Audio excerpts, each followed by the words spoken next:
A nurse manager is planning staffing for a rural health unit in a compliance with the Department of Health guidelines. According to the DOH standard, what is the recommended nurse to population ratio in the community? In the community po. Nurse to population ratio in the community according to the DOH standard professional ratio po. Okay. So always remember that the standard ratio of professionals to your population. Okay, so we have your DOH standard po tayo.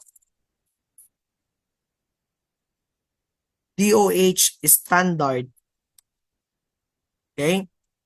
Ratio. So kapag ikaw po ay isang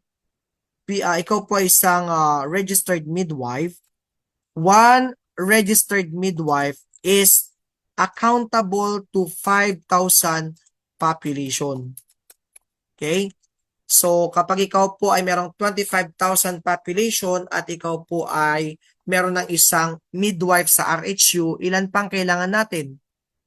Kung 25,000 yung population sa isang community, tapos may one midwife na naka-assign sa RHU, ilan pa ang midwife na kailangan i-itemize? 4 pa. Very good kasi.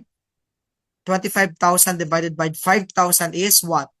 5 dapat. So since meron ng isang midwife na naka-assign sa RHU, so 4 na lang ang kailangan ng item for midwife. That is your computation of your professional. Okay, professional to population ratio. So 1 RM or registered midwife is to 5,000 population. Next, 1 registered nurse or public health nurse is equal to ilan na? 10,000 population. That is the new DOH standard ratio of nurse to population po. 10,000 population. Next, how about kapag ikaw po ay sanitary inspector? 1 sanitary inspector is equivalent to how many? Ilan po? 1 sanitary inspector is equivalent to 20,000 population naman. Yan, population. Then, kapag ikaw naman po ay isang physician or municipal health officer, 1 physician or municipal doctor or municipal health officer or doctor of medicine, so that's sure what? 20,000 population also. Okay? Pero sino ang may pinakamaraming kinikater or accountability? Dentist po. 1 dentist is equivalent to 50,000 population. So sila po yung may pinakamaraming kinikater na population sa ating community. 1 dentist is equivalent to 50,000 population. Okay? How about yung facilities naman? Facilities naman po tayo.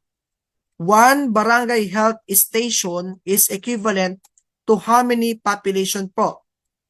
Ang isang barangay health station dapat kinikater po niya ang 20,000 population. Tandaan niyo yun. And, 5,000 population only. Again, for the facilities naman, 1 BHS will cater 5,000 population only. Then, kapag ito naman po ay RHU or Rural Health Unit, it will cater 20,000 population. Okay, baka itanong sa board exam kasi ito. Next, 1 BEMONG facility or the Basic Emergency Obstetric Newborn Care Facility should cater 125,000 population. Yan.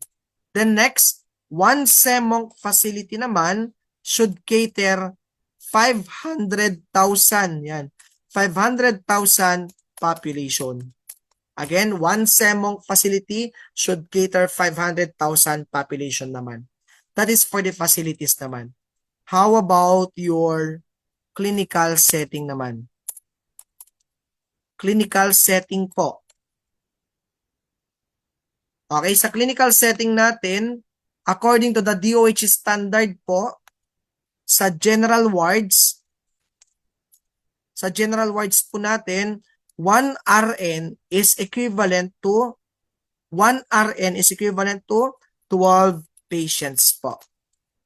That is the standard. Okay? DOH is standard po ito. The nurse to population ratio in the community is 1:10,000. Yan yung bago. The government and private hospitals are hereby mandated to maintain the standard nurse-patient ratio in general wards set by the Department of Health. Anong sagot natin? 1:12, 1:8, 1:10, or 1:6. Yung 1:10 kasi is nakaano pa lamang po yan. Nasa kongreso pa lamang po yan. House bill pa lang po ito. Hindi pa naman po siya approved. So, ang tamang sagot natin dito is 1:12. Yan. 1:12 po yung ating standard nurse-patient ratio in general wards like medical and surgical wards. Letter A.